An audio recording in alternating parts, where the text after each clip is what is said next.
It's a real pleasure for me as a longtime fan to be sitting here with Aaron Gray. Here with Larry Hama. We're talking with Kevin J. Anderson, best-selling author. Mr. Neil Adams. I am here with David Fritz. Axel Alonso, editor. Shadow Stevens. And Devil's Comic-Con with John Delancey. Tom King. Kevin Conroy. Free comic book day. Denise Crosby. PopCon Pop Expo. Here on location at Star Wars Celebration. Sci-Fi Expo, talking for our second time with Gil Gerard. Wichita, Kansas at Time Eddie. Producer David Gerald. I've got Eric Flint. Are here at Smallville Comic-Con. Wizard World St. Louis. VillageCon in Bentonville, Arkansas. Michael Lombardi. We were talking with Alan Dean. Quincy Allen. Suzanne Landon. Of Starlog Magazine, Mr. Kerry Oakwood. Chris Sami. Len Lee. Dave Schwartz. Mano Incarami.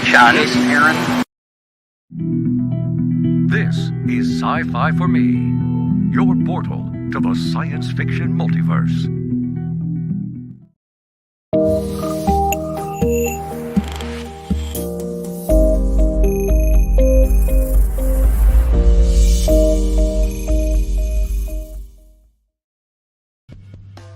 The Immortal Mask, a 1970 superhero crime noir adventure that follows a retired soldier who is given a Covenant interview with a death row inmate. What he learns from the interview thrusts him into Atlanta's shadowy underworld. He'll have to utilize his military training to survive from being hunted for the information that could topple the most powerful ruling class in the city. This is not a pre-order or a crowdfunding campaign. Get your books now at Denali's.com.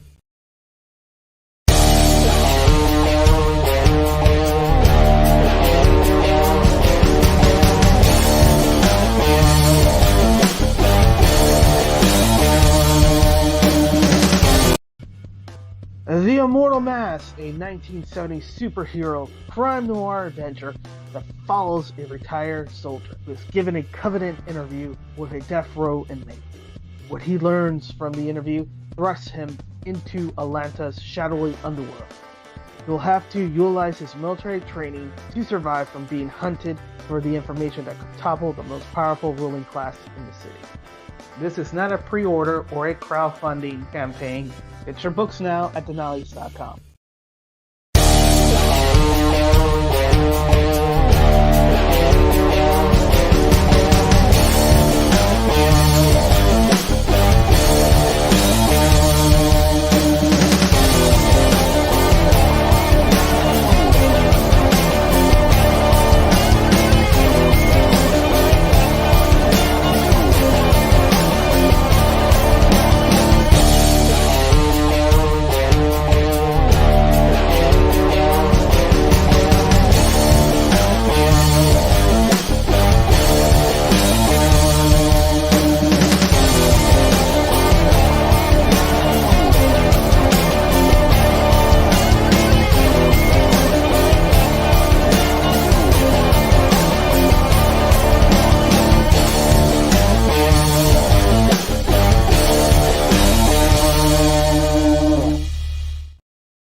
Seconds to curtain, folks.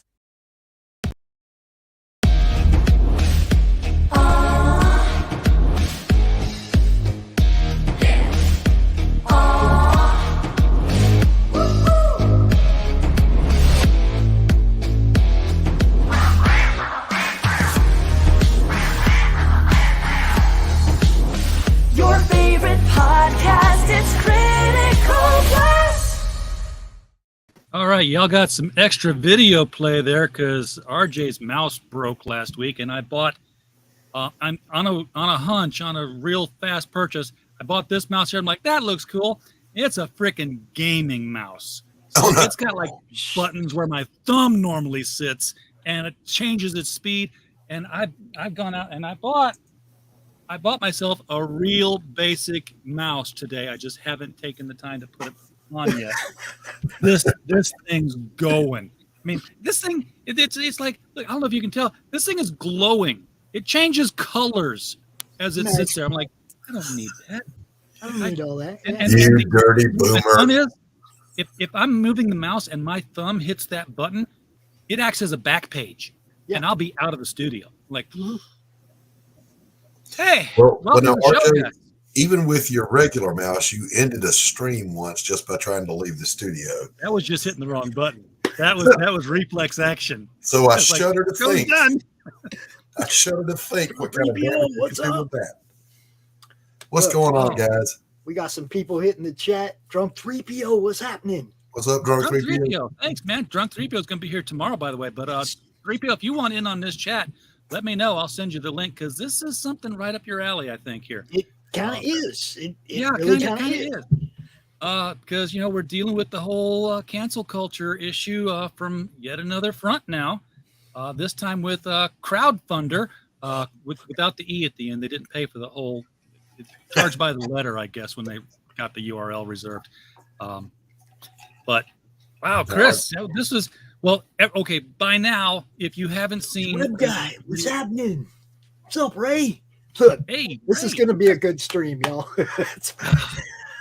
If you haven't seen the video yet of Chris Brawley and David Barak from Crowdfundr, president of Crowdfundr, talking about what is and is not, and more importantly, who is and is not allowed on Crowdfundr, then you've been under a rock somewhere on Twitter or YouTube. But this is a little bit of how did that come about to be? What led up to that historic phone call?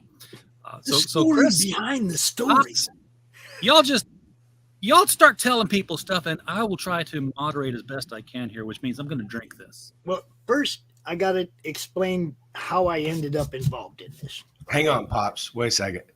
I'll start, and then I'm going to hand it to you. Okay. All right. So if you don't know by now, a lot of comic book creators were getting shadow banned in late fall last year. And so Mike Barron, good friend of mine, good friends of the show, good friend of Pops, and the creator of Nexus, creator Badger, writer of The Punisher for 5 years, on and on and on.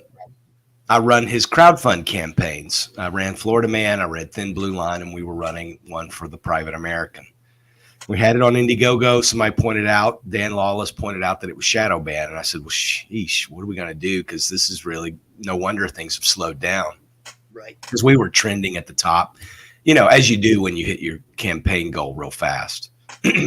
So I said, well, we're ready to pull the trigger on Kickstarter. I said, and I've been looking at this other website called Crowdfundr, spelled like grinder, no E, like you guys said.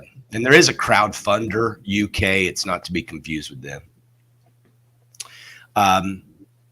George makes a good point. I don't think that's it, though. Shane Davis agrees. I'm not sure that he's talking to those people, but maybe, I don't know. They probably actually don't say, who are you? Yeah, it doesn't matter. So we pulled the trigger and we launched a campaign, but I was a little unsure of the site. So I was like, well, let's funnel people over to Kickstarter. And what we did was, and I recommend this to every indie creator out there, if you're crowdfunding, buy a domain right out of the gate. Get a domain for your book that's simple and easy for everybody to remember. I think everybody should be advised to do that, because what we did was we went to namecheap.com, bought the domain The Private American, and at Namecheap you can redirect it to wherever you want it to go. You want it to go to an Indiegogo page, you can do that. You want it to go to Kickstarter, you can do that. And I said, Mike, as soon as Indiegogo cancels us, we'll just flip it to Kickstarter. It'll be seamless. I said, do not promote Indiegogo.com, just promote theprivateamerican.com. Yeah. So that's what we did. And I said, and just in case Kickstarter pulls the same stunt, let's have Crowdfundr as a backup. And we have a few backers that are like, hey, I don't like either one of them, man. How can I get the book? Crowdfundr, right? So it just made sense. And Crowdfundr has a way where you don't have to pay any fees. The backers will pay the fees. I mean, you can set it up. It was kind of an interesting way they set it up. I thought it was interesting. And they seemed super duper friendly towards creators. At least that's how they presented themselves. Right. Yeah. That's the whole thing. The catchphrase is creator friendly, which automatically I go, I got friends on that side of the fence. I got friends on that side of the fence. This is what I need. Yeah. And we're all about creators. Exactly. For sure you are. And we promote it at Bleeding Full all the time. And I know RJ has creators on this show all the time. So, I mean, it was right up our alley. It looked good on paper. It looked wonderful. This was, and a lot of people in CG were talking it up. Michael Bancroft had talked it up on his show. Said, "Hey, this looks like a decent place to go." Right, because we were looking for an alternative because of what Indiegogo was doing, and you had guys like Ripa, Eric July just funded his own. Shane Davis did the same thing, but it's like not everybody can do that, and I understand the philosophy that we need to have a parallel economy, but the problem right now is so many things are getting fractured. One's going this way, one's building his site, one's building another site. You got Luke Stone building his site. I mean, the mammoth out there is Indiegogo and Kickstarter. I mean, nobody's going to catch them for years unless one of them just goes under and gets bought. And it's just sad fact reality. So then the Daily Cause article comes out that claims Mike's books are all racist AF, total lies, total BS. And we addressed that when it happened, Well, long story short, the minions were called out by the Daily Cause and said, quick, go cancel them on Kickstarter. Quick. Because that's all they knew about. And the reason they only knew about Kickstarter is because the person, shepherding the hate mob is a Kickstarter indie comic creator themselves. Yes. Yep. And we've already, that story is long. We'll keep it short and move on. Mm-hmm. So I told Mike, I said, we still got Crowdfundr. Indiegogo's fine. We only had a few $1,000s on Kickstarter. And Kickstarter, when they cancel you, you ain't got no way to come back from that. You can't contact anybody. You can't put out an update. You can't even get that backer information or none of their names. You just got screwed. Everybody got refunded, and they don't respond to emails. Goodbye. Yep, that's it. It's over. And no matter how much you talk about them on Twitter. That's right. Kickstarter don't care. They got FU money. They don't care, right? They don't care. Sorry that your $50,000 comic book or your $5,000 comic book got canceled. We've got $2 million projects over here we're worried about. Yeah, well, that's what I say. Comics ain't where they make their money. That's right. Yeah, they could lose. Who's making money in comics? I don't know who's making. Eric D. July, is he making money in comics? So, so then I'm like, okay, well, we still got Crowdfundr, and Mike's doing Fox News, and all of a sudden, like we just went in a couple of days of Kickstarter, I get an email on December 21st from Crowdfundr that said, hey, your campaign has been paused, or it didn't say suspended. It said something like your campaign's been paused. Please check your email. No, that's what it was. I went because I'm like Mike. I'll go to the campaign every day, hit refresh on the browser, see what the new number is, right? Anybody out there that's ever had to crowdfund knows exactly what I'm talking about. Every 5 minutes, yeah. Well, I think that's Mike. I just try to do it once or twice a day. What difference does it make, right? So I go to Crowdfundr, and it says this campaign has been paused. Didn't get our email. Check your email to find out why. So we went, and if RJ has shared the link yet, you can go to bleedingfool.com. It's our top story right now, and it has the exact email screenshot from Shannon Bellevue, their vice president of outreach or whatever to crowdfunders. So at this point, I said, I told Mike, I said, Mike, we've still got the data, so we pulled the information. We use Critical Blast for our data wrangling, so I immediately said, RJ, we got all this info. It's a few dozen backers, and their payment system is Stripe. So Stripe already had our account information and was already making deposits. So, they're not going to refund anything. The thing about Kickstarter is you don't get any money till the campaign concludes. Right. Indiegogo's the same way, but once you've gotten that first payment, you're going to get monthly payments from them until it's all tapped out, right? Every time more backers come in. Well, Kickstarter's got it worked out where, and if Indiegogo had canceled us before the campaign was over, I guess they could have done the same thing. But Crowdfundr, we were getting the money and we got the data. So I was just kind of satisfied. Like, you know what? Crowdfundr's small potatoes. Most people have never heard of them. They spell their name funny. They're from Canada. Are they even a good fit for private American? I don't know, but it was just an option. Here's the thing that we need to keep in mind about this is that, as George was asking earlier, are they talking with Kickstarter and Indiegogo? No, they're not. But that Daily Kos article that you had mentioned earlier, that was consistently being updated. And when they succeeded and they got the victory with Kickstarter, they directed people to Crowdfundr. Yeah, they discovered Crowdfundr and Indiegogo and said, hey, we've just been informed that they've also got a Crowdfundr and Indiegogo. That's why Crowdfundr didn't cancel the same time Kickstarter did. No. Because the minions, the hate mob, went after Kickstarter first. And then the hate mob went back for their marching orders, and it was like, oh shit, they got another revenue stream we need to shut off. Let's email Crowdfundr, and they were even including the email how to do it. Yes. So that is what triggered it. And Shannon tried to excuse it with that we were raising money to incite violence and hate and all that. So I immediately, within an hour or two, I appealed. Just replying to the email, appeal. There's not an appeal process, right?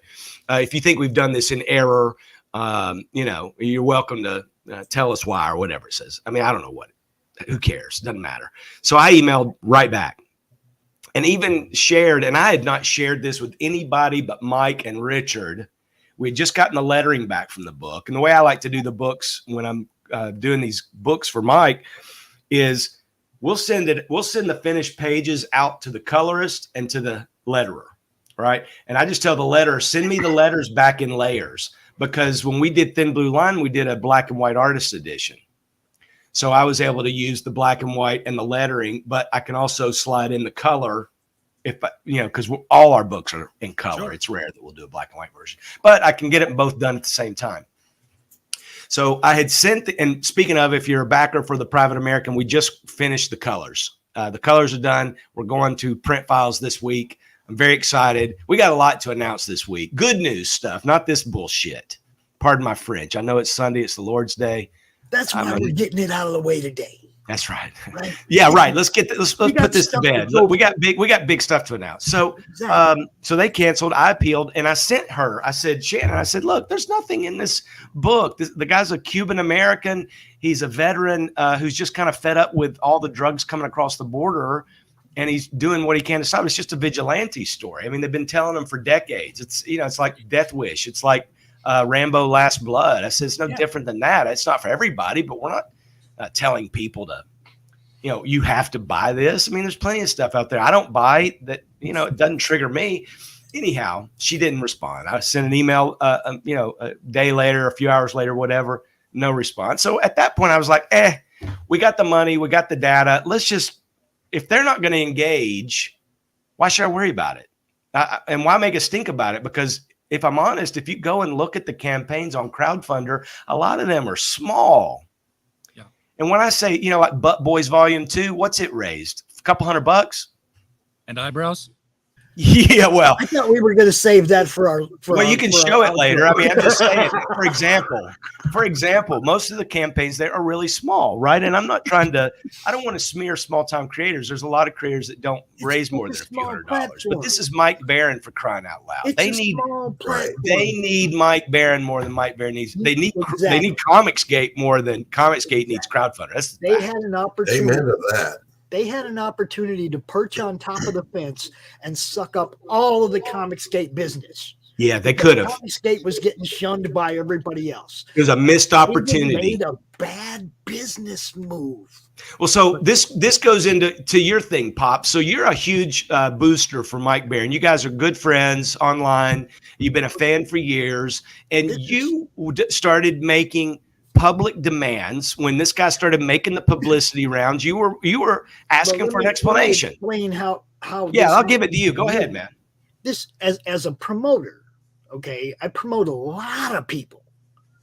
Okay, so when you ban one of them, I have to worry about now whether you're not going to ban the next guy and the next guy and the next guy. And how can I promote them on your platform if I cannot trust you to honor your approval process, which we will go into, because he tries to tell me his approval process is not an approval process like everybody else's. It's a weeding out process. And I'm like, okay, fine, weed them out before you give them a contract to be on your site. Yeah, but they don't weed them out in advance, because here's the thing about companies, Pops. The one thing companies hate to do is answer the phone. Because if somebody's calling, there's somebody complaining about something, and that's why. But I just wanted to point out, it wasn't just my backing of Mike Baron, but it was like my position on where would I be with this crowdfunding site if I cannot count on them. Just like I can't count on Indiegogo and I can't count on Kickstarter, and I have so many friends that are using these platforms. Yeah. Okay, so I went to Dude, and I wanted an answer as a promoter running a business to a crowdfunder running a business. Was this on Twitter? You if you won't work with me. Was this on Twitter, Pops? Yes, and I have the whole conversation queued up. I mean, I can show everything that led up to, because I was trying to get Dude to just tell me what the deal was. Because we know the book didn't break the terms of sale. This is a fact. We know he didn't read the book. He admitted it. This was also a fact. So on what basis were you banning the book? And I couldn't get him to tell me. He would only talk to Chris. I said, I can make that happen. I can make that happen. And he kept trying to tell me that Chris hadn't been responding to him. Yeah. Wherein Chris shows me an email where he was responding to him right away. And it's like, oh, so your people weren't telling you that Chris appealed this. You weren't honoring your position. Okay, you say you have a board you have to go to. Well, okay, well, the board can see truth for false as well. Okay, now either you're playing the game in which we can't work with you. Okay, and you just admit, all I wanted him to do was admit that he was gaming people because he has a creator-friendly hash or catchphrase on his crowdfunding page. Yeah. And when he accepted Mike Baron, I thought, maybe this is the guy. I might be able to get behind this dude. See, so in the beginning, this wasn't a hit on anybody. I wanted to be able to work with dude. I have friends that were using his site. And I was like, if he lets everybody use it, if he's actually creator friendly, I'm going to push the hell out of this guy. Damn it. I'm disappointed because I thought we had one. We finally had one, right? So, yeah, I'm a little bit upset, and I'm talking to the dude. Well, the first thing the guy says to me when I began this, okay, I went out live, and I might have said a few things in the wrong place, okay? But I got his attention, which is what I was trying to do. And then he came into the inbox with me, and we started talking. Now, you'll see, the first thing he says to me is, on February 2nd, is he's curious to see why I care more about Mike's campaign than Mike's publisher, who is the owner of the campaign, who never reached out to us to ask what happened. If Chris had, I would have gladly spoken with him. Can I just got to interject. We're going to EFAP these DMs for a second, okay? On within, like I said, an hour. Let's see. She sent me that at 9:18. At 9:38, 20 minutes after she responded to me, I said, Shannon, regarding the cancellation of our campaign last night, I must inform you that your company has made this decision based on what we consider to be a malicious hate campaign against the book's writer, blah, blah, blah. I include a couple links, and I say I've attached a proof version of the book that is unfinished so that you can review the material for yourself. This book may not be shared with anyone outside of your organization as it has not been published yet. Is there anything we can do to appeal this decision? Thanks for a prompt response. And then within another hour, I said, I've also written a blog post about that daily cause boycott campaign so you can read it yourself. Never. Oh, wait.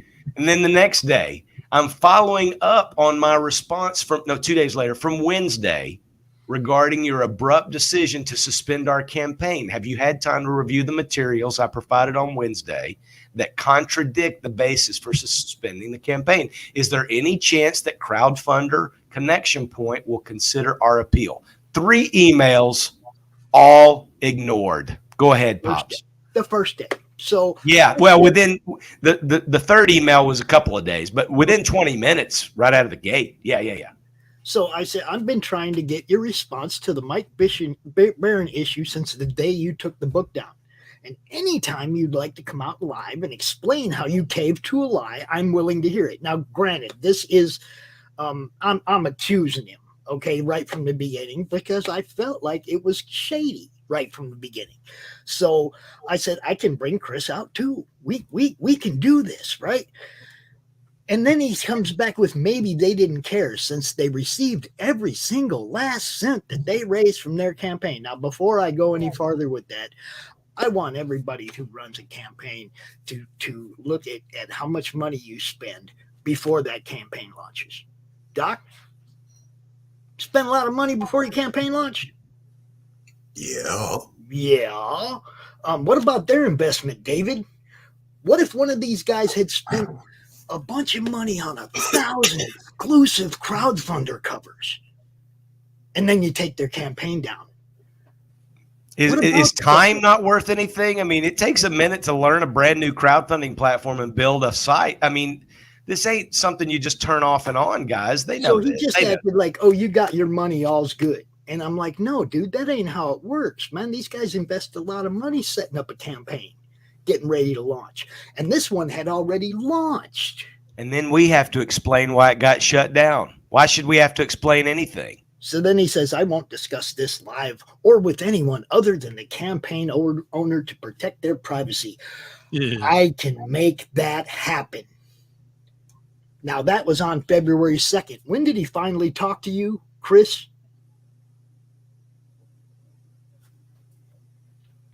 You're muted. You're muted. You're muted. Sorry. I would have to look at when that was, but he did not reach out to me. I'll tell you when I first communicated with him. Let's see. David Brock. I see he does say it wasn't the article he said. He says it wasn't the article. We'll get to that. It was all covering the last. We'll get to each one of these, RJ. I promise. Yeah. No, I'm sorry. It was February 13th, 7:30 p.m. that I sent him the screenshot. I just basically sent him via mobile. Oh no, I sent him the screenshot. My response, and I said, Pops says you are open to taking our Private American campaign off of suspension. I was ignored after trying to get this matter rectified in the past. What do we need to do to correct this? And I screenshotted the rest of the responses I sent him. And within noon the next day, he said, thanks for sharing all this. Would you like to meet to talk this over? To make it easy, you can see my calendar and schedule a time that works for you here. I promptly scheduled it.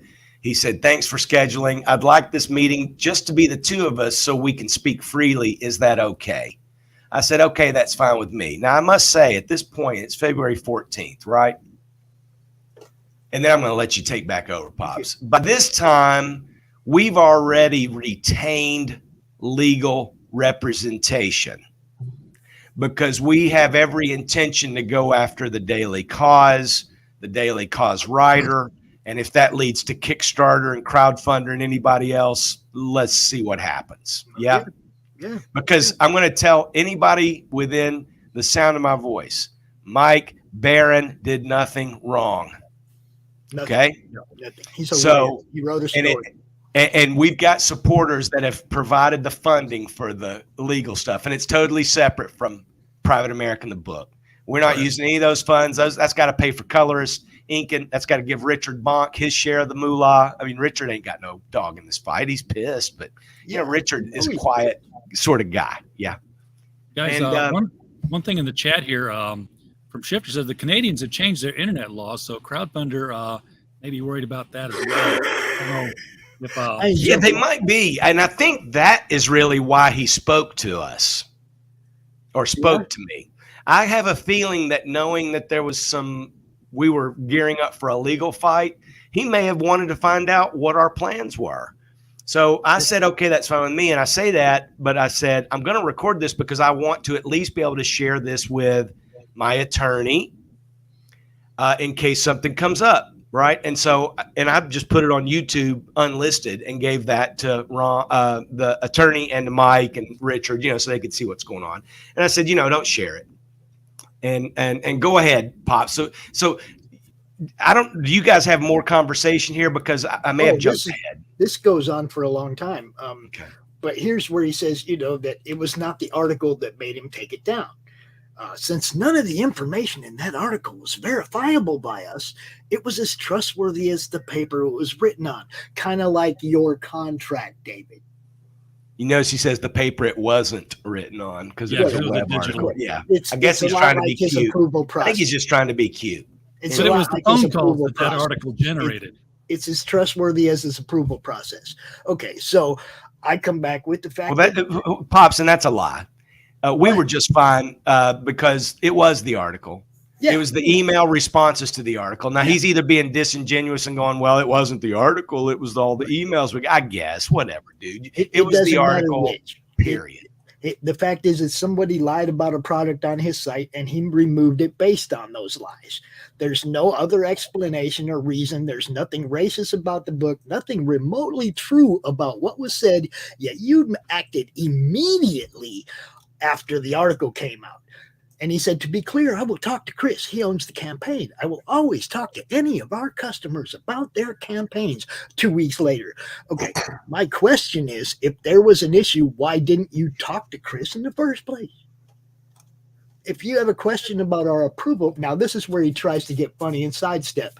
Our approval process, I can answer that. It's not the same as the other platforms, which you assumed it was. Now, I'm going to ask, what's different about it? You approve it, you don't look at it, you just throw it up there, and then if somebody bitches, pisses, and moans, then you pull it down just like everybody else does. Right. What's different? What? Right. Okay, it's exactly the same. And that's what I told him. I said, it's not an approval process if it can be changed after the fact. He says, correct. It is exactly like the others. That's an important point, by the way. That's an important point, Pops. Huh?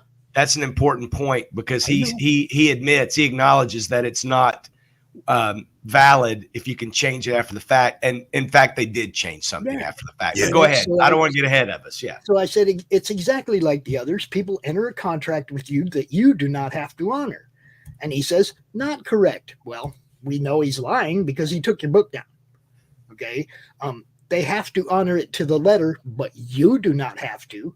He says, also not correct. Again, he proved it by taking the book down. If you approved it, that should have been it. No coming back because someone lies. Anyone can do that. An approval process means we researched it and approved it. He said, that's where you have it wrong. I said, no, that's where proper definitions need to be factual.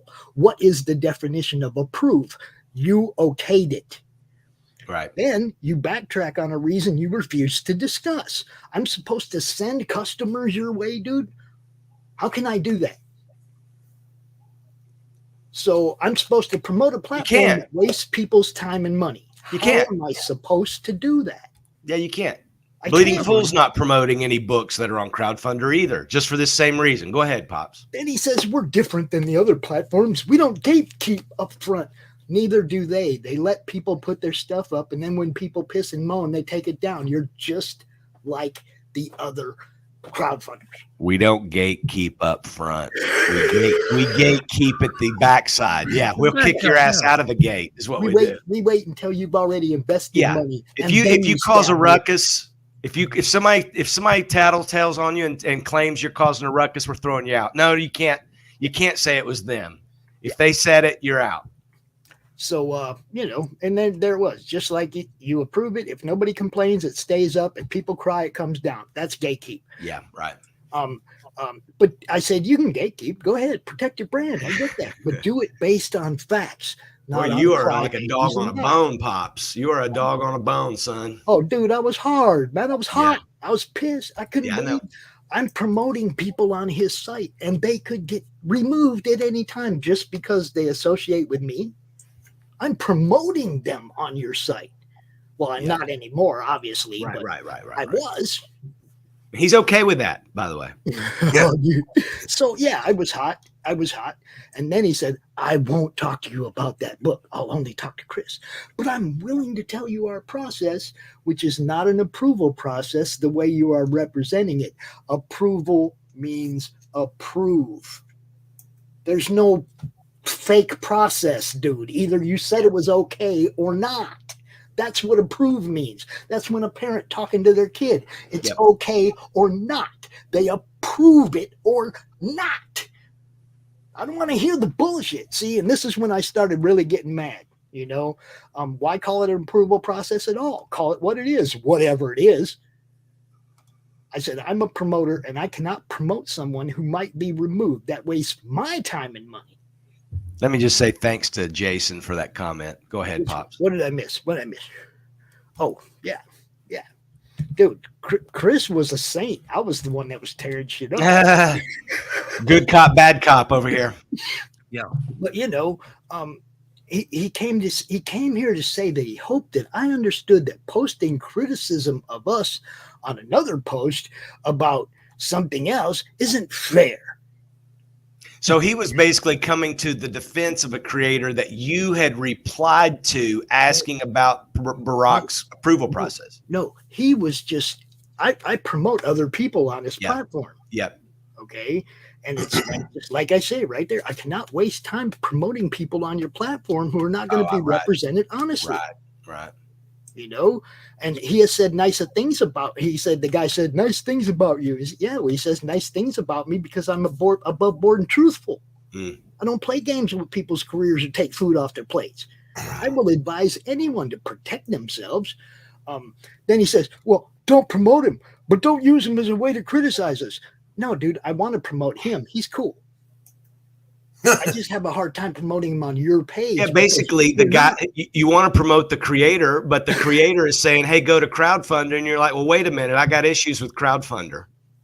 I can't promote you over there because that dude might stab you in the back tomorrow. And look at him saying, I didn't take anything from Mike. He got every penny. Does he not realize that what he took from Mike was some dignity? You mean you can just willy-nilly cancel a legacy Eisner Award-winning writer and not think there's going to be some pushback, Jack? Yeah. Michael Banco says, we all took the code of ethics at face value, so we thought we were safe. Here's the thing. Code of ethics can be changed. Exactly. We have a winner with Michael Bancroft. And I'll tell you what, Michael has been just top shelf on board every time on this stuff. He really gets it. Comicsgate is lucky to have him, and check out cgnow.net. Anytime somebody says, oh, what about all these Comicsgate campaigns that never fulfilled, go, well, Jack, there's 80 of them that did, and you can go get all of them now at cgnow.net. Shut up. I'm a very busy person for a bunch of campaigns that don't fulfill.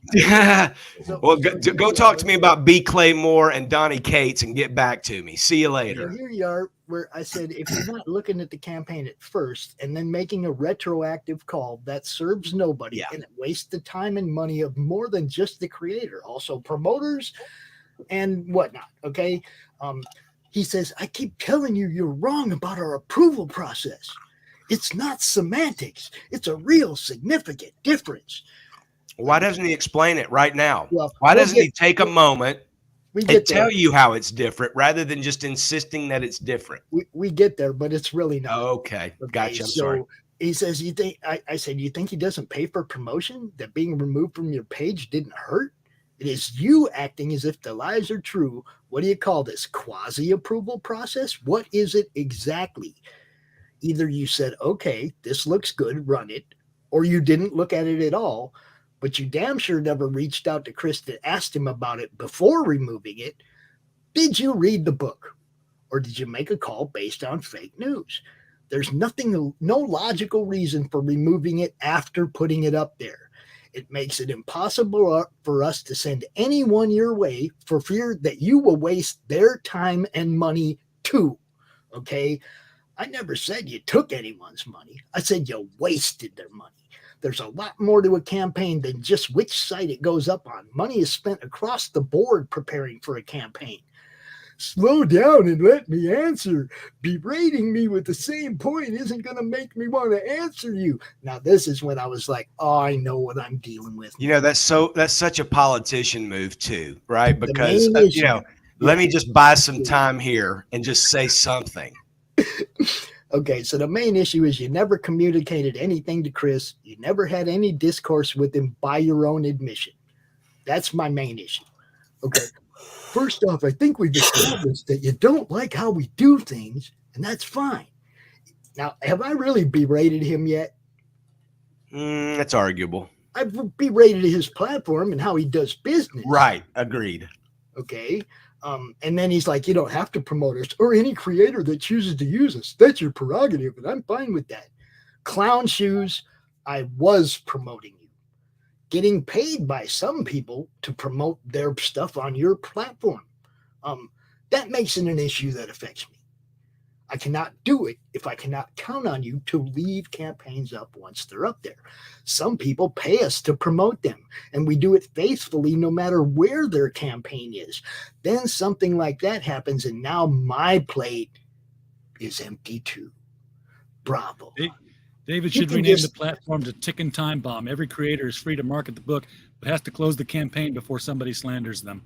Yeah. I like that. Yeah. So I just say, you can talk to Chris and I'll wait for that. And they say, I'm genuinely sorry to hear that. I know that there are downstream effects and never wanted to hurt your income. I said, dude, there's a lot of things tied to people's campaigns, man. They do a lot of prep. What if he had printed an exclusive Crowdfundr cover? Would he be out that money too? There's a lot more to consider when you give a spot up on your page. Once you do that, you have to honor it so I can honor it. Okay. Yeah. All I ask is that you not be like Kickstarter and Indiegogo. Be straight up with people. Say no, say yes, but then honor that call. Once it's up there, now I'm working for you too for free. Don't abuse that. Okay. It just doesn't make sense to me. Now it's not about honoring it or not in the way I framed it. Yes, it is. It's a contract between you and a client, Clown Shoes. Okay, it is exactly the way I laid it out. You approve, they submit to you, you approve it. That's a contract now between you and them. Whether what he's about to admit is we don't approve them. We just let them on. Exactly. Yeah, we just basically what he should have said, but he wouldn't say is the term approval process is kind of BS. You know. Basically, we let you on, and then if something triggers a second look, we'll take a second look. So he says that. He says, can we agree that this is commonly happening, that like stuff with nudity and whatnot gets pulled down? Okay, sure, there are mechanisms in the background to detect certain things, algorithms that pull down, from nudity or hate. Isn't that funny? I know nudity when I see it. I'm not sure I know hate when I see it. I don't either. Go ahead.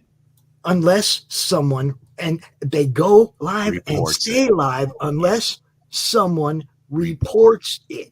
Can we agree that this is commonly happening? Now listen to what I said. I said that bad actors are constantly trying to cause others grief. Most definitely. He says, I'm not sure what you mean by that. And now hold on, Pops. You made the leap to the conclusion, right? What you could have said was, yes, I agree that's happening. He's trying to corner you into agreeing with him. Do you understand? That's all. This is all a maneuver so that you find him to be agreeable. But you just jumped right to the point. I cornered him into agreeing. He wasn't ready for that. That's why he's like, oh, I'm not sure what you mean. Yeah. Really? Unless someone reports it, as in bad actors lying. Oh, got it. Agreed. Oh, okay. Mm-hmm. I agree with you. Again, I agree. We're agreeable. Yes. It is commonly happening. Agreed. He says, now give me a few minutes to write some more. So I say, okay. And I took a couple long hits and tried to relax, calm down. I hope it worked. Like those types of platforms, we don't approve or disapprove campaigns prior to launch. Then don't call it an approval process. Call it what it is. We do strictly checks for fraudulent campaigns or ones sanctioned by the government, like campaigns to support other countries or whatever, and the few other parameters that for security reasons I won't go into. And we don't allow those campaigns to launch at all. Very good. Bravo. That's how you're supposed to handle all of them. Otherwise, we allow creators to run campaigns on our site, even if they could be in violation of our terms. Well, then why have terms? Yeah. You're David, this is stupid. Okay? I'm trying to help you here, bro. I'm trying to help you. This is stupid. the onus is on them to self-select themselves out of using our platform if they think they could be taken down.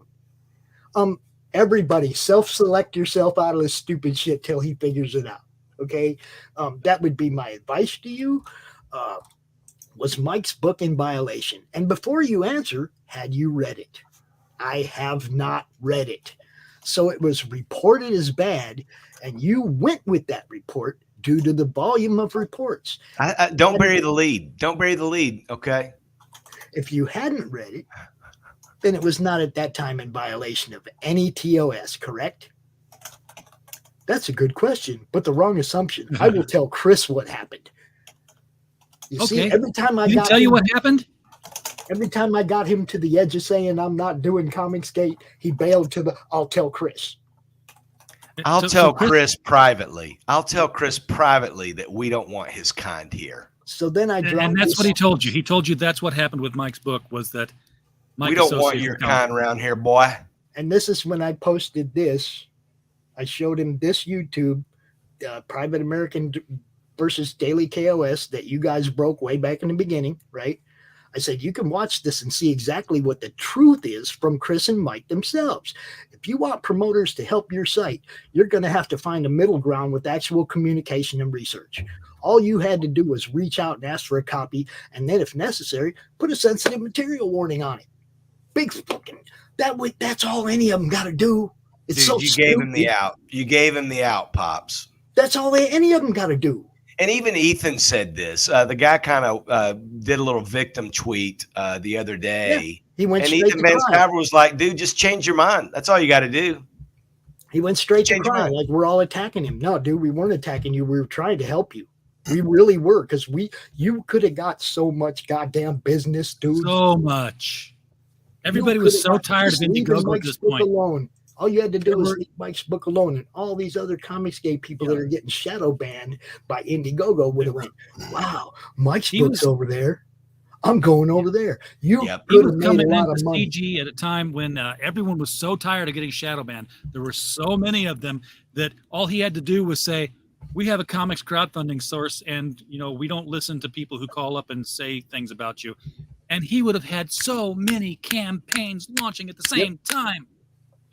And he says, I mean, how hard is it? How hard would it have been just to say, hey, man, we're getting a lot of flack here from people. What's going on with your campaign? We need to pause it, and we need to talk. Yeah. And that would have been cool. And I gave him credit in the video. I'll give him credit again. At least he's engaging. But like Joe Biden, I don't know if it's intentional or incompetence, right? All the crap our president here does. I'm not sure if he's smart enough. No, he knows. I don't think he's doing this out of a brilliant way of being diplomatic. Okay, so I said canceling people has to stop unless they are truly criminal. I said this is America. Now, I didn't know he was in Canada, and I don't care. I hope you understand that I want to promote everyone. I want everyone to succeed. That's the catchphrase in the Madness Facebook group. The first thing it says in the description is, I want everyone to succeed. Okay, yep. But I cannot waste time and money to promote a campaign that may or not be up till the end. Let me tell you who I don't want to succeed. Scumbags trying to take money out of my business without cause. Exactly. So I don't want you to succeed. Other than that, says, I'm in Canada, but I agree that people who are innocent should never be canceled. Oh my gosh. Did Mike do something wrong, dickhead? People who are innocent. He's part of a marginalized group. That's what he did wrong. And he won't disavow them. Well, he just did, though. He admits right there that innocent people should never be canceled, and he admitted that nothing Mike did was wrong. And listen to this flattering tongues, man. I know that you have too much integrity for that, dude. Yeah. Stop blowing smoke up my ass. And I certainly don't want you to lose any money. And that's why I say, walking the fences keeps it from stepping in shit. If you stray too far from the fence on either side, you end up cleaning it off your shoes all the time. Wisdom. Just stay near the middle where the dogs run the fence. There ain't too much shit there. Get out in the yards. Yeah. Now, look, he says, I do not want Chris and Mike to lose money. Well, you already cost them money. Okay? Because like I've already pointed out a dozen times, building a campaign is not free. It's not. Dude, time is money. Time is money, right? Yeah, yes. right. And what he's saying here is, which is why we would never block them from anything that they earned. That's why you've already got the money, Chris. As like, he's like, well, you know, I'm going to tell. Hey, spoiler alert! Spoiler alert! He couldn't have stopped us. Stripe would have had to have stopped us. Right. So quit trying to virtue signal, saying, "Oh, we would never stop you from getting your money." That's because you can't, dude. This was a deal we made with Stripe. Stripe is your payment provider. Quit trying to pretend that you're doing us some kind of a favor. And now he's getting ready to bail. Okay. Yeah, I know. You know, but this goes on that's only halfway through this conversation, guys. This goes on for a while. So, you know, he's sorry it didn't work out the way I wanted to. I said, but I feel responsible for stuff like that. And I take it a bit personally when I'm promoting somebody and the next day I can't. Okay. Yeah, hold the slander. I'll take my money now. Please hold the slander. Yeah. And then he says, criticizes you all you want, but don't hurt the creators. Dickhead, you're the one that hurt the creator. You. It wasn't me. And it wasn't me talking about you on other people's platform or on other people's posts. He should really have taken cancellation seriously. And this is why. And here's I hope this is a lesson to anybody thinking about just willy-nilly canceling creators because of their associations or allegations. Here's where it gets real. Because he said that, criticize us all you want, but don't hurt the creators. I said, I will do my best to keep it real. That's my guarantee. I won't lie to you about you, or I won't misrepresent you. I'll appreciate you taking a personal look into these things because Shannon's reason stated the hate part of your TOS, in which there is no hate message in Mike's book. It is a heroes and criminals book, same as every other stupid ass book out there. And having never read the book, you have no idea if it actually broke the TOS or not. And that's the bottom line. And he says, I accept that. Her response was wrong. We never read the book, but that was not the reason. Dude. Hey, leave that on the screen for just a second there, Pops, because I want to screenshot that for our legal representatives. Okay. Thanks, Pops. Appreciate it. That's what I mean, dude. It's like there's a whole lot behind the scenes that everybody don't know about this story. And everybody's out there talking about it. And I'm like, wait a minute, you guys, quit making assumptions and everything, because I have the whole story right here. Yeah. It's complicated. You know, so then right there, then you have in-house communication problems as well. Nice talk. Go hit your meeting. You're so sweet. Okay. Yeah, you're right about that. She made a mistake. What was her mistake? That she took Mike's book down? And you even advise him right here in the follow-up. Listen, you'll get a lot of Indiegogo campaigns if you'll make things right. The timing is perfect. I'm trying to help this dude, and he just he's more interested in those ESG woke capital funds, baby. They don't buy books. Dude, if those people bought books, all your campaigns would be doing a lot better. Hey, man. They don't buy books, guy. Let me jump in on that, Chris, just for a second. Go for it, Doc. Let me hear your comments. A lot of the chat has been pointing out, and Vigo Fry did a commentary on this. The Canadian government considers now YouTube to be part of their equivalent of the FCC. So they get funding just for existing, promoting, and broadcasting, as long as it's like a Canada First thing. So, yeah, there's probably some of that going on, and that's just me responding to what the chat's saying, and particularly. I think there's truth to it, and Robert Romano up in D.C. has been doing a whole lot of fighting and researching about it's. I mean, the short hand is woke capital, and there are companies, whatever their agenda might be, that reward companies with the cheap credit or flat out funding for being able to fulfill certain roles that are environmentally friendly, environmentally friendly, socially conscious, or government transparency. Okay. So the guy doesn't hit the transparency mark, and I'm not sure ESG is also active in Canada. It may be under a different vernacular, but I think there's something to that. I mean, at the end of the day, it's all it's complicated because this guy can run his freaking business however he wants. Mm-hmm. Yep. You know, Section 230 here in the States, he doesn't have to have a reason. And even in his TOS, they can deem your campaign unfit at their sole discretion. Right. So, and you agree to that when you sign up. So, I mean, really, it's like going out on a date. I mean, the other party can say, hey, I'm not interested anymore. And they don't even have to answer your calls anymore, literally.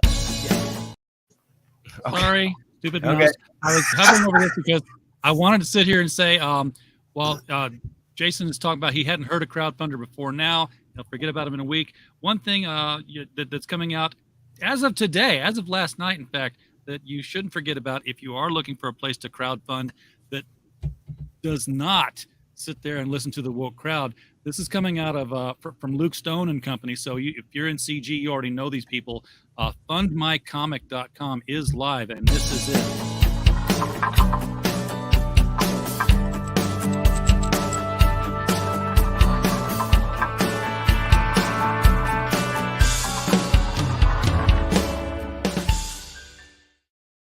You know, we went through this with Zoop and we went through this with Crowdfundr, and we're going to go through it with everybody else too. When we see results, we're dating. Yeah, right. It's a courtship. Results, then I'll get behind one of these things. But I need to read the terms of service on any of these. I have to read it all now. Yeah. Okay. This one soured me. Now I think this is a lesson for everybody. Yeah. This one soured me bad. Now I got to read the terms of service. Yeah. I got to know. Pops, will you allow me to read what he says here? Yes. Don't you love this? Yeah. This is the good. Can you scroll up just slightly? Well, you got to read the first one part too. I know. Yeah. Pops, two things. First, please don't continue to group us with Kickstarter. I keep seeing you post about us. I explained that we don't have an approval process, only a weeding out process. No one has ever approved, quote unquote, before they go live. And people need to make sure they aren't in violation of our terms before they go live. So just on that topic, we weren't in violation, and we were sure we weren't. That he keeps throwing that out there, but that's just supposed to distract you. Let me see the second part here. Secondly, I never heard from Chris. Now, technically, I didn't have his email. I'm emailing the woman, his vice president. Exactly. 3 times I emailed her. He goes, I never heard from Chris. I'm beginning to think that he has no interest in talking to me because he doesn't want the campaign to be reopened. They're getting more publicity and making more money by making noise about the campaign being taken down than they would have ever made if we had left it up. So he's speculating, and he's trying to say that since they're making money off of it, they don't want to reopen. Dude, I'm going to hitch my plow to whatever mule is going to drag it out there. And if me making noise about you being a jerk makes more people look at the campaign, great. We just want eyes on the campaign. But if we get to expose jerks in the process, whatever. So he says, this is the funniest part about that, though. He says they're getting more publicity and making more money by making noise than being taken down. Are you saying that your campaign wouldn't have provided them any cash anyway, that you're small time, dude? They were trying to make you big time. Well, where's the lie? You know, maybe we wouldn't have, right? I mean, again, I've said it before. I'll say it again.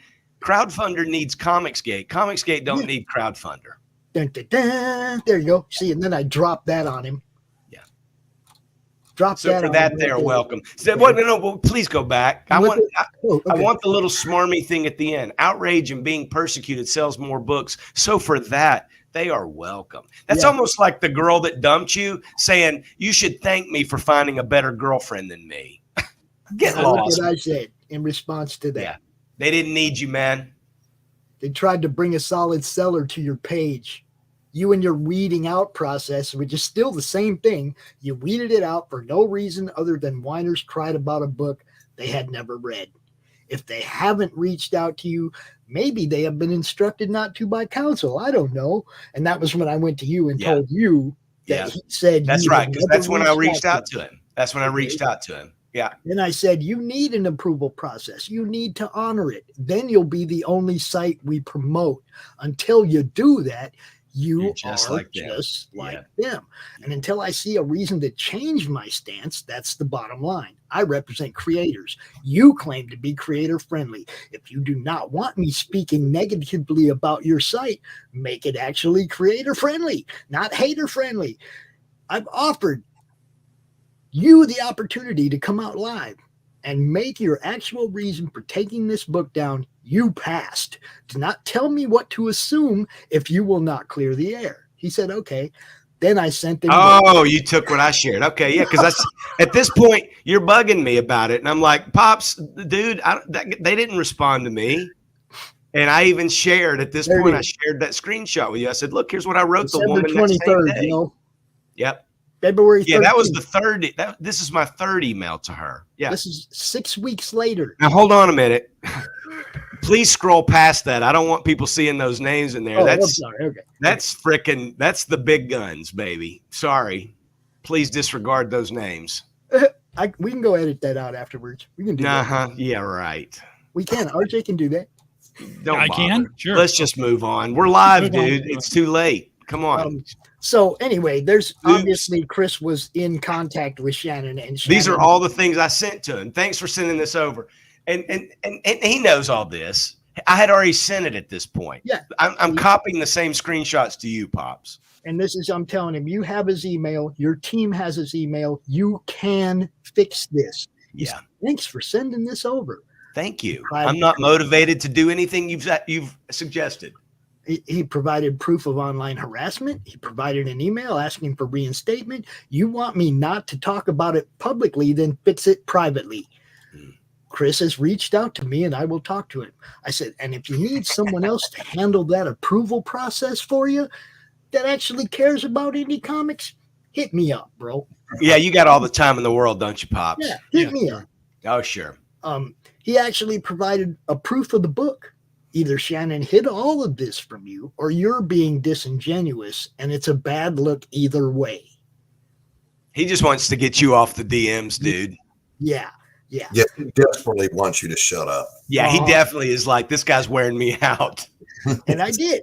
Pithy. No one's ever going to accuse you of being pithy, good sir. Dude, God loves he could have blocked you early too. on.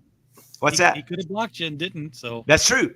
Listen, I don't know if that's incompetence or ignorance, but I don't know if it's strategic. Maybe it is. Maybe it is. You know, and the rest of it, and now you know the rest of the story, because it was a few days later that we had our Zoom call. And regrettably, that entire call did not get fully recorded. But it was pretty much the same thing. At one point during that call, he said, do you think you could get Mike to just make a statement disavowing Comicsgate? Yeah. And I said, dude, who do you think you are, David Barak? Seriously, Mike Baron is a two-time Eisner winner that's been in comics much longer than you, son. Who are you to tell him what to do? Dude, I told him, I said, Mike's not going to do that. I said, these are Mike's friends. Comicsgate's been good to him. I said, why don't you, a more productive exercise would be for you to go out, and whoever's telling you that this is a hate, intolerance, exclusive, bigoted group, go find evidence of Mike demonstrating that anywhere online. Mm-hmm. And not just. And let's have a follow-up meeting. You go talk to your board and tell them what I've told you, and let's see if we can hash this out. Let's work this out. I'm a businessman. You're a businessman. That's all we're trying to do here is do business. And that's all I was trying to do, was get him to come to the table with you and realize. Well, I'll tell you what. You wore me out, and I finally just said, okay, hey, you had showed me that he had responded. So that's when I knew his Twitter. I don't go out and look up, people on Twitter. I don't care. He said that you hadn't. Yeah, he's a liar. Okay, he lied. He lied to you. He lied to me. He lied to everybody. Yeah, that was when I was like, no, that's bullshit, dude. You don't get to lie about misrepresenting my friends. Yeah, you don't get to do that. Well, I think that this is all in the public interest. That's another thing that I want to emphasize. I've had a couple of people that I'm not even going to bother naming because they're lower than low, but are trying to say something about the ethics of sharing this private discussion, just like they will say about you showing these DMs. You mean to tell you the United States Supreme Court and even the far left ACLU says that if it's in the public interest, privacy concerns go to the side. Yeah. This is in the public interest because what that means is there are hundreds of comic creators, letterers, colorists, publishers, editors, writers, pencilers, you name it, that have worked with. I mean, is Gabe El Taib? Yeah. What about my colorist who lives in Portugal? What about my inker who lives? I mean, I don't need. How far does it go? How many levels of vetting are you going to do? He said, and you guys will notice in the video that that RJ has shared of the meetings. I get him on the record multiple times saying all associates, because I even say 3 times, I think, maybe 3 times. I just want to be perfectly clear that anyone who associates with Comicsgate is basically forbidden from your platforms. Yes? Okay. Yeah, that's right. He I says. got That's concerned, right. Chris, because What's that? I associate with Comicsgate. I have friends that are just associate with me. They don't have anything to do. Hey, you know what? I got friends that don't believe in God. I got friends that do believe in God. Does that make me not a Christian? Am I a Christian? Am I a Christian nationalist? Am I an atheist, fascist? The problem for me is as a promoter. Okay, yeah. If he's saying that anybody associated to me can't be on his platform, then he's going to be pulling people down tomorrow. How many levels does it go? How many levels of separation? Exactly. Right. Are you going to be pulling my? Well, he's not going to go on the record for that. I expect he's not going to mention Comicsgate. I don't think the word Comicsgate's ever going to come out of his mouth again unless it happens in a court of law.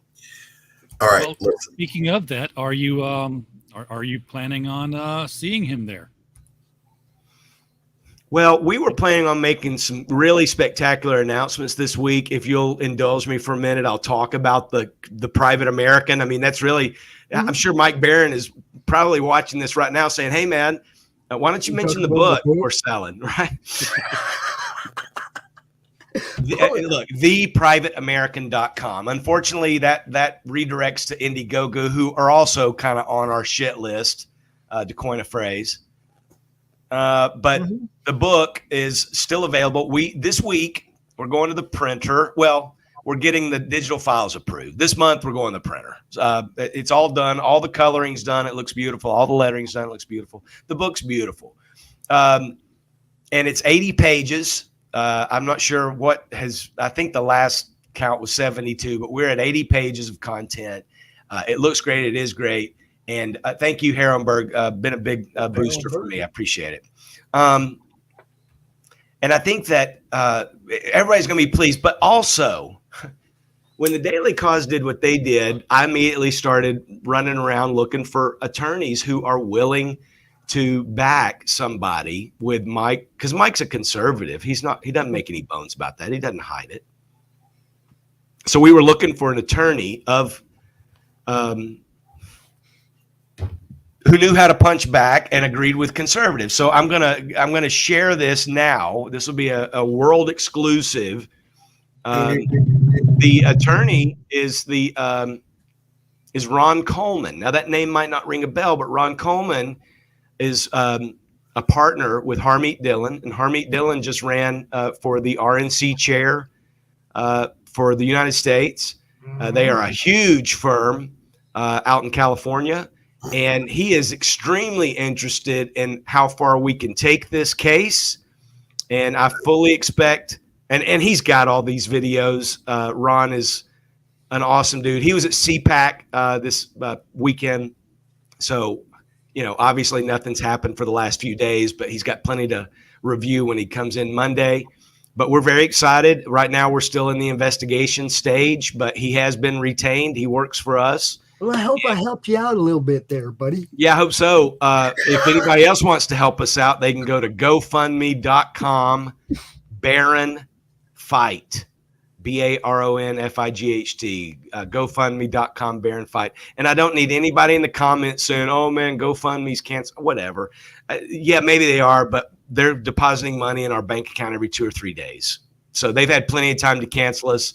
And even if they do, we'll just go to Give, Send, Go or something else. It's fine. Wouldn't it be funny if the people, if GoFundMe started getting phone calls saying, "Hey, you're funding a hate group here," and because those phone calls would be directed from the person or one of the persons that you're looking to sue.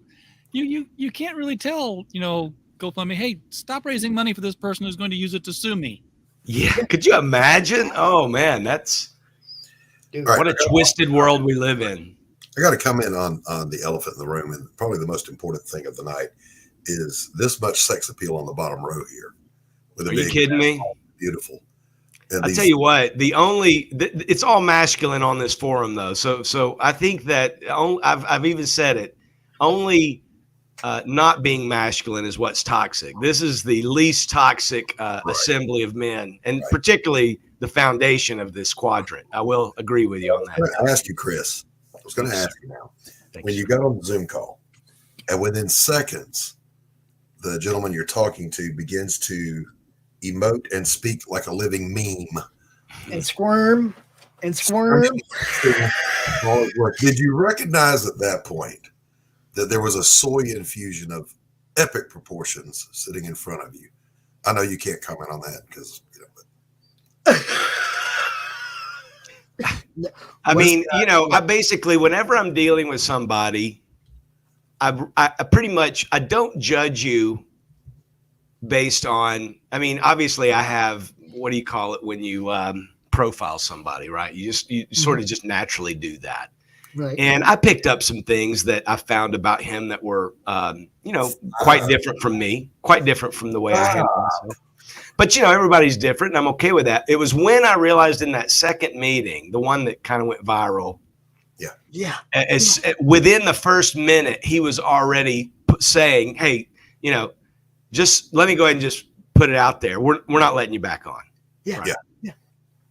I knew if you can see it in 4K, I'm kind of shaking a little bit with absolute anger. I was so angry that this guy was wasting my time and thought he was going to waste my time for another long call. And at that point, I was like, you know what? I'm just going to get this guy on the record saying what he needs to say. And I'm going to make sure he's perfectly clear about what his decision is. And I'll kind of plead the case a little bit just to kind of give him another out. But let's see where this thing goes, because this guy is not my friend, and he has no qualms about none of your friends. No. Not just whether you're Comicsgate or not, because anybody will be able to get you kicked off of his site. Yeah. Now, this broke, by the way, exactly when I was thinking about going to Crowdfundr, because I was shadow banned on Indiegogo during sign up. Yeah. Wow. Jeez. I was the first one to ever get shadow banned during sign up. Now, somehow, we managed, my publisher and I, Anthony Romano, Dark Gift Comics, we managed to actually get in contact with someone at Indiegogo, and there's now a dialogue open. And Anthony made it a point, because he was much kinder than I am. I'm not a kind person to cancel culture. That there are a multitude of us that are Comicsgate that are being shadow banned, and perhaps you've got a bad actor in your trust and safety division. Yeah. So allegedly they're looking into that. But that's probably like suggesting, hey, Disney, you've got a bad apple in the studio. You're putting out a lot of content that most of the people that think Disney is great don't agree with. Yeah. Right. To suspect, if there's one cockroach, there's more. Yeah, just turn over the fridge, buddy, and look. It's the culture. I feel like it's really the culture in a lot of these big tech companies. And, at the end of the day, it's really fun. I don't want to tell the guy how to run his business, but I don't think it's fair for him to discriminate against people and he's not notifying people, right? So in other words, and I want to go to this point that I point out in the article, and it was brought to my attention by Michael Bancroft, who had really done his homework. And that's what I like about him, is that he comes prepared. He went back to a previous video of his where he was promoting it, and they were going through the terms of service. Mm-hmm. And he was promoting it at the time because it seemed quite reasonable. Because it seemed reasonable. Yes. Yeah. Well, it did. I mean, it looked good on paper. I mean, it's a true euphemism in this case. And then Michael discovered that they had changed the TOS and added a new bullet point that if you basically are a member of or promote any groups that are non-inclusive. Now, I'm not sure what is non-inclusive about Comicsgate, but I'm going to say this, and I'm going to say this with some hesitation. I'm going to say it with hesitation because Comicsgate doesn't virtue signal the diversity in Comicsgate. You understand what I mean? Yeah, It's almost like in the Bible, it talks about if you're giving a tithe, you don't brag about the fact that you're giving a tithe. You just give it. It's between you and God, right? And Comicsgate is about merit, not about identity, sexual, race, philosophy, religion, whatever. But there are Christians, there are atheists, there are men, there are women. There are women who identify as men, there are men who identify as women. There are gay, there are straight, there are old, there are young, there are handicapped people, there are black, brown, yellow, white. It's all there. And they're all welcome. And they're all happy. They're all welcome. You know what, though? What that also means Why is does everybody got shit on their parade, man? Here's why. Because Comicsgate, knowing that they are a diverse group of diverse people and diverse thought and diverse creators, also believes that no matter how diverse another book is represented, it doesn't matter if I criticize a book and someone says, but wait, that's a transgender colorist working on that book. You can't say that. Comicsgate says, who cares? Why not? We're looking at the merit. We're looking at the content. That's all we're concerned about. We're not concerned about checking off the right boxes from the Rainbow Coalition. That is not entertainment. And yes, Jason, we 100% agree. Comicsgate is an ideal that a lot of people identify with. Yes, that's right. And Michael's making a good point. Michael's making a great point. When they broke this story the other night, they had a trans creator on his live stream talking about another Dark Gift book. What's the name of that? Lightbringer 2. Yeah. Go back, Lightbringer 2. And that was the only reason their status was brought up was because that's because Michael wasn't even going to bring it up. She did.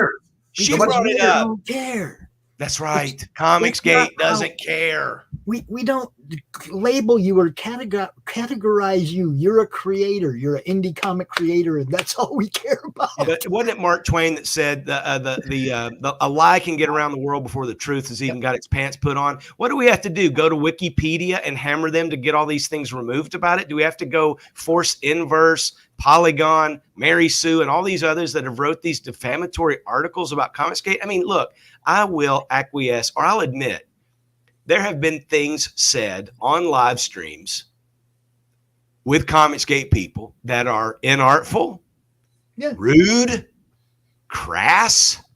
But if it hurts your feelings, just turn it off. That's just how people talk. And I promise you that the people that write for the Daily Cause that will write an article that says this book is racist AF, I promise you they talk about people a whole lot worse than what these guys are saying on live stream. Obviously, race is on their mind all the time. Yeah, absolutely.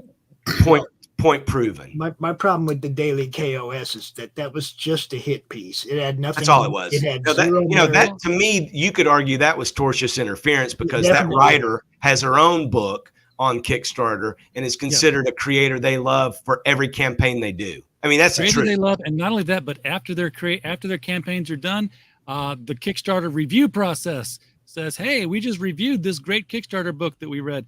And I'll just point out that, by the way, when David talked about in your DM list about, hey, we can pull books for nudity and stuff.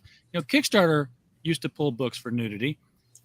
These people who got Mike Barron pulled down put up a pinup book with full nudity on their covers all down the Kickstarter. I have it in writing from Kickstarter that does not violate their terms of service. Exactly right. Folks going to Kickstarter, let the titties flow. Because and if you get shut down over chesticles or any other nudity, come see RJ at Critical Blast. He'll give you the DM, he'll give you the screenshot, and you take it straight to a nice tort attorney or whatever, or put it right up in Kickstarter's face.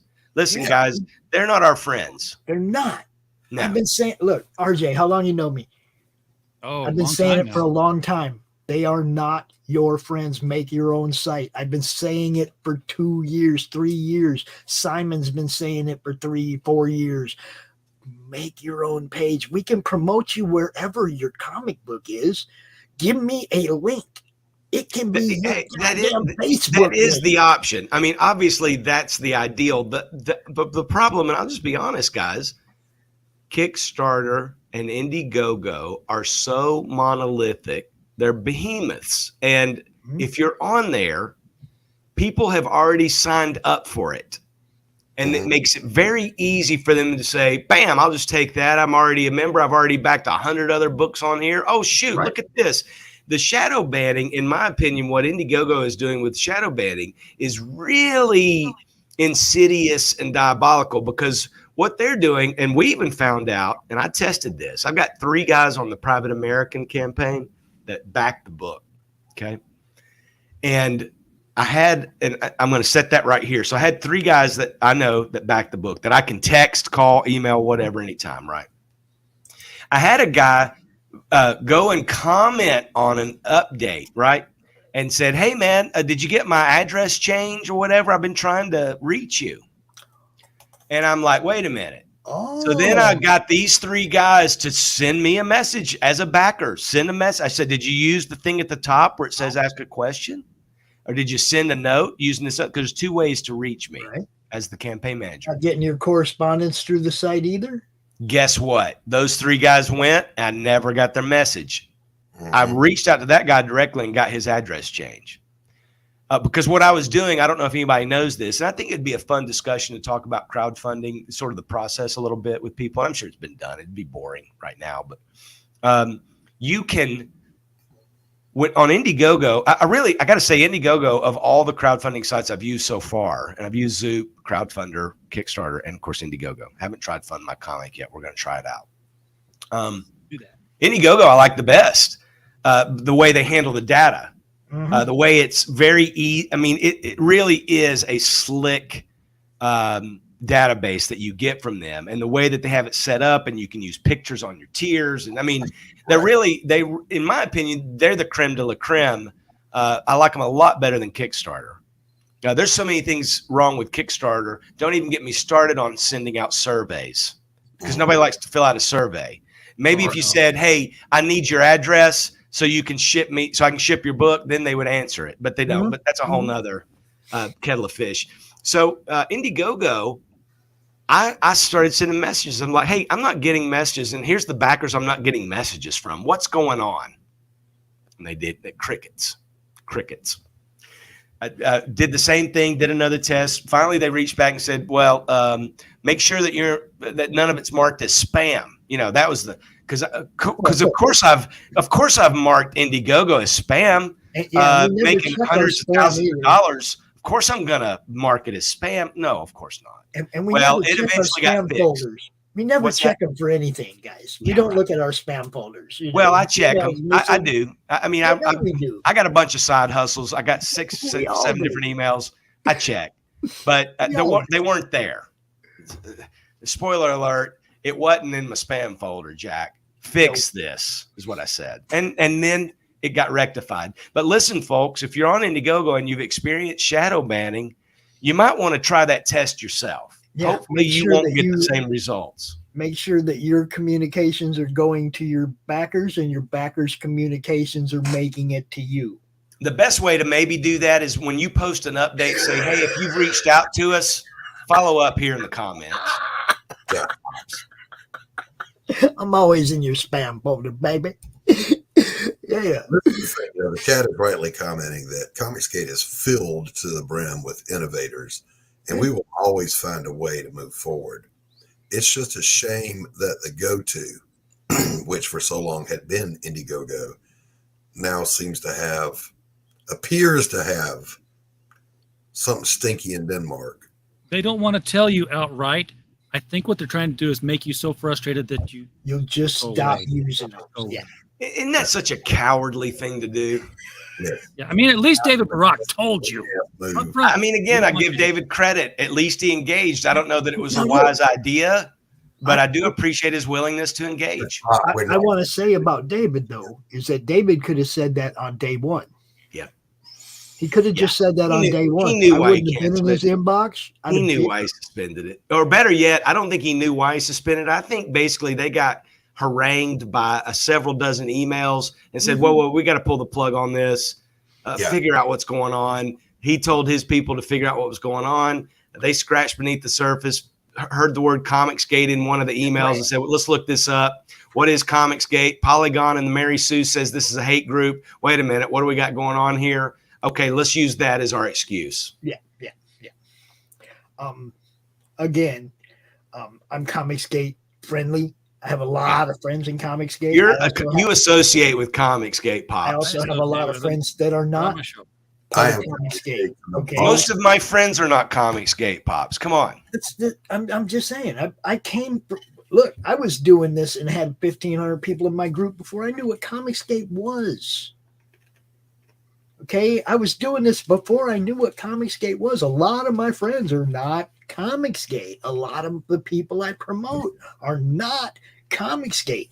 You're saying to them they can't use your site because of their association to me, and that's freaking stupid. I don't even create books. Listen, guys, I don't want to belay the point any longer. I appreciate you guys giving me time on your platform to sort of hash this out. I think some people might have had some questions. Well, yeah, I did send you that whole file. Yep, thank you. I got that. And I'll screenshot this. Michael's asking, I'll answer this best I can, and then I got to tap out. I think that he came on because, or came to that conclusion because he's someone who doesn't like problems. I think that he has sold other internet companies in the past. And he probably has never had anything go sideways with them. And this did. And I don't know how many emails they got from Daily Costs, but those are some frothing, bloodthirsty leftists that go to that website. Yeah.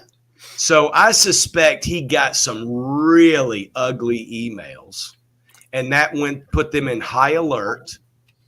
They might have been on short staff since it was a couple of days before Christmas. And then somebody got in his ear and said, these guys are Comicsgate. You don't know what this Comicsgate thing is, right? And he thought he might nip it in the bud. And I think he just wanted to flip this business. I think in 5 years, he's not going to own this company anymore. And he wants to keep it as clean and pretty and shiny as possible, not get any mud or dog. Yeah, I think he just doesn't want any stink on it. You know, if he was in for a quick buck, though, he'd have said, Comicsgate, come on over. Well, you made your point earlier, Pops. He's not passionate about this. No, this isn't something. And Shane Davis made the same point. This isn't a guy that's comics. He doesn't care, man. He's a middleman. He wanted to set up a payment system so that this guy got their product out. These people paid for it, and he made the coin change in the middle. Yep. Setting up the transactions. Really, legitimately, what he should have done was ignored all those emails. Yep. Because anybody that got their fifis hurt and is sending their outraged emails to you was never going to give you any coinage anyhow, dude. Yep. Exactly. You had all of us willing to give you money. We were all willing to give you a shot. You don't have to like us. I mean, does he like the guys that are putting out the Butt Boys Volume 2? I mean, yeah, we are. Listen, this is why, boys. I'm okay with him. I mean, if he's okay with him, I'm okay with him. But why am I not okay? Yeah. What I said to the dude directly in a DM was, "This is why we are Comicsgate. You are the reason we are Comicsgate." Pretty much, it's exactly that kind of stuff. It's gatekeeping. It's gatekeeping. He basically did exactly why Comicsgate's a thing, because he gatekept. The one thing that he said when he brought up Comicsgate, and he said, anybody who has gate at the end of their blah, blah, blah, blah, should know that that's negative and blah, blah. And it's like, dude, Crowdfundr gate. Wait a minute. I got Colgate on the line. Hold on a second. Did you know you're selling toothpaste? Get out of here. I got Crowdfundr gate now. Okay. It's negative, bro. That makes it negative because somebody put gate on the end of it. That's just stupid. I see somebody mentioning Cummings and Ernst and Avi Green. Let's be honest with you. I think Avi Green used the term Comicsgate all the way back in 2014.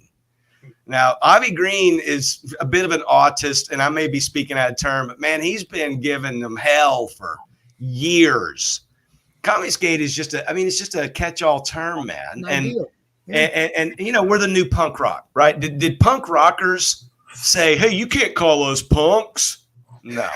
They embraced it. They embraced it. We are the new punk rock, and you can either get with the program or get left in the dust. Crowdfundr, as far as I'm concerned, is verboten. They are in the rear view. We don't care. If you let us back on, here's my answer. Forget about it. And you know, you had told them, said, well, if you don't want to do business with us, then, you know, I guess, you know, we're not going to do business with you. Now that got laughed at in certain places because like, oh, that's like, oh, you're breaking up with me, I'm breaking up with you was the analogy. No, it's not so much that if you don't want us on your platform, then we're not going to get on your platform. We're not going to go there for anybody else. We're not going to buy. I think that point is missed by some folks because in the first call, I said to him, I don't know if you know this or not, but I publish every Wednesday, and I want every independent creator to hear this.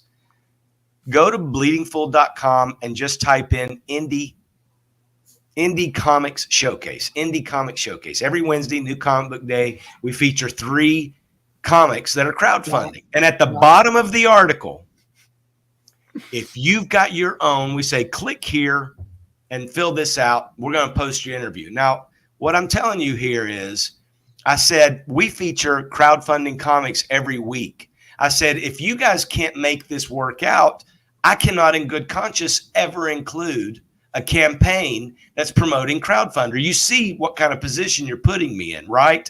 Right. So then when I say at the end, well, if you don't want to do business with us, we can't do business with you. What I'm saying is, I've already got your permission to tell everybody associated with Comicsgate that you don't want them on your platform. I'm also telling you that we're not going to ever promote you or your product again. So I have to tell, and I'm going to have to make an addendum to the Indie Comic Showcase thing at the bottom and say, if you are on Crowdfundr, we can't use you. I probably won't do that publicly. I just don't even want to. It's almost like at this point, are we giving them free publicity? I don't know. I mean, I'm going to advise the people on Crowdfundr now to make a .com like you did. So yes. Oh, I think that's key. So that you can trick me into promoting you. Well, there's because one. I'm not putting the word Crowdfundr on anything without the word gate behind it. You do you, Pops. Chris, about I'm just saying. I don't think this guy has any earthly idea how big Comicsgate is, because it is just a loose association of people that believe in a lot of people. Yeah. And he doesn't recognize how much money there is in Comicsgate. You want to turn your nose up at that market, you go right ahead, Scooter Poot. Let me know how that works out for you. Yeah. Mm-hmm. Yeah. Listen, I appreciate everybody. Again, you're all making solid points. I mean, this has been a useful discussion, and I really kind of think these videos, what I don't want to boast, but I'm kind of glad they're out there for the simple fact that we got to see these people in the wild. We got to see the process, and he felt comfortable enough to admit this is what we're doing and this is why we're doing it. Now, would he have done that in a live stream? Highly doubtful. I think he would have jumped all around it like he was doing in those DMs with Pops. He didn't want to get on a live stream with me. No, Pops, you primed the pump. You primed the pump, and I pulled the trigger. And I'm telling you, I think this is a coup for us or a bag. And I'm not talking about trying to get scalps, and I'm not going to be the next James O'Keefe from Project Veritas going out and doing, recordings of people. My friends, man. I'm just protecting my friends. That's what I'm doing. That's what I'm doing. What this guy's doing is he is saying, hey, we're taking money out of you. We're going to take money from you. You're going to waste your time. We're going to embarrass you and suspend you. And I'm going to tell you why, but guess what? I'm going to be mad at you if you tell everybody else why. Right. Give me a break. More than once, he asked me not to talk about him. Well, guess what? That's why Kickstarter doesn't engage. They're too smart. He told me not to talk about the story or not, and I said when I don't have anything to talk about, I'll quit talking. Well, maybe he should have said to me, the boss level dude over at Bleeding Full, the little publisher that could. Maybe he should have said to me, none of this is on the record. Anything. You're talking to a publisher who posts articles daily, every few hours, 5 or 6 articles a day. And you think that you're going to sit and get on a horn with me? And he says at the end, yeah, you tell them everything you like, everything I've said. What better way to tell them everything you said than to show them? And to just, here's the recording of everything you said. And he did say something about my integrity, right? He did say something about my integrity. I sat next to 2 very important people today as they talked about future plans, and they looked at me and went, oh shit, you're press. And I said, your secret's safe, bro. Your press. Yeah, they should have known that. And they did. And in worst case, if it ever goes before a judge, that would be worst case. So worst case is it goes before a judge, and then maybe that attorney or judge is going to say, well, you tweeted that you forgive him and that you stand by your words. So what are we talking about here? Yeah, what's the problem? Yeah, exactly. So anybody trying to bring up the fact that the guy says he didn't know he was being recorded, that's a moot point. That's not even, again, ACLU, Supreme Court, it's over. And we're both in one-party consent state. So, exactly. So I don't care about that. Listen, the fact is that was being recorded for our legal representative, but I shared it internally, and somebody internally shared it with somebody else internally, and the next thing you know, Critical Blast had it. It was out there. Yeah, right. Yeah. So I needed just to correct the record. There were a couple things being said that were, misinterpreted, maybe. And I'm going to be talking on Billy Tucci's channel later on in the week. I look forward to that. I really like Billy, and I want you guys to know I didn't go out trying to hit dude. I went out trying to get him to reinstate Mike's book. I know. Hey, listen, why else would I have emailed? Hey, but think about this, Pops. Hold on a second.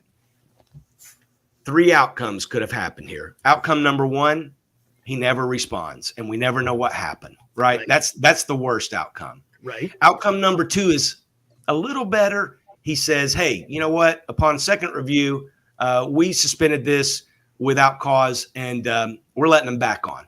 Yep. Comicsgate's welcome. Maybe. Right. Maybe he doesn't say that at all. That's outcome number 2. That might have been better. But I think this is actually the best outcome, right? Because basically what he said was, here's why we're not letting you back on. This is really why we canceled you. I'm going to tell you precisely what it is. And it's almost like the devil showing up in your room and nobody believes in the devil, but you just happen to be recording it. Yep. There it is.